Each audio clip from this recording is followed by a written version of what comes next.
not all good deeds are God's deeds. No, that glorifies God.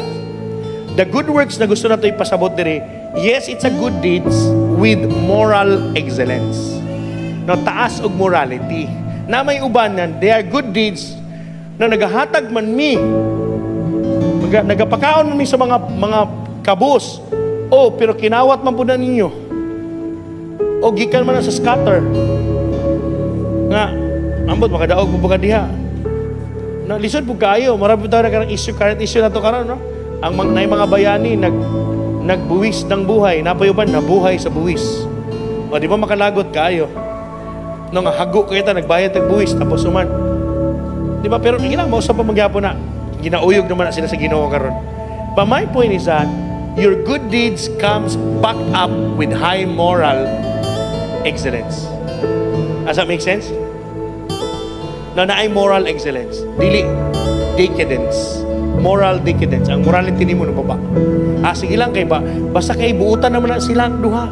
Basta nagsinabtanay naman, higugmain sa duha. Okay na kay wa mas lain gihasol. Pero puro man sila lalaki duha.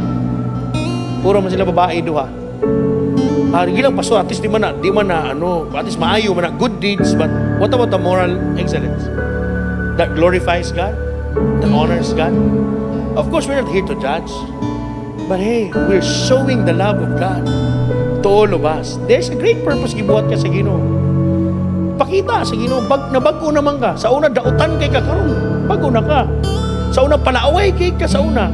Karon, kaayo na lang. Di na palaaway. Sa una, palautang kaayo. Karon, maura gihapon, pastor, halisod po. Asa mang good deeds. No? Nausab na, makasasala kayo. Karon, hallelujah. Sa Cebu, si Felix, grabe.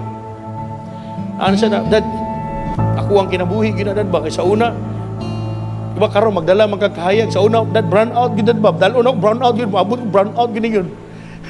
Nakimabot siya sa una, manunggab, labi na mahubog na siya. Grabe, but the Lord has been so good to him. Iyang mga bats niya, nangamatay na.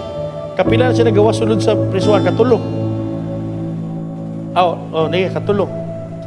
But the Lord has been so good sa iyang kinabuhi. Karon kato nagpilkon ta diri, sabay man to siya diri. Niagi sila glanaw, gi-invite pagid siya dito sa ilang nagwali pa siya sa jail dito. Nalipay ko ng warden siya na, Felix, diri na lang ka. Siya dili ko. Sa kalipa siya nagigawas na gani ko. Dili ba tabangi mi diri siya nagapagtabangunan sa Cebu. No, but his life really become a lighthouse. Now in small little ways nato, let's get involved to become a bearer of light. Is it true nga daghang mga tao nga they're still living in the darkness? Base ng imong kamaayo sa that your good deeds and moral excellence will give light to their dark tunnel that they live in, and they will find a way back to the Lord, not the greatest light.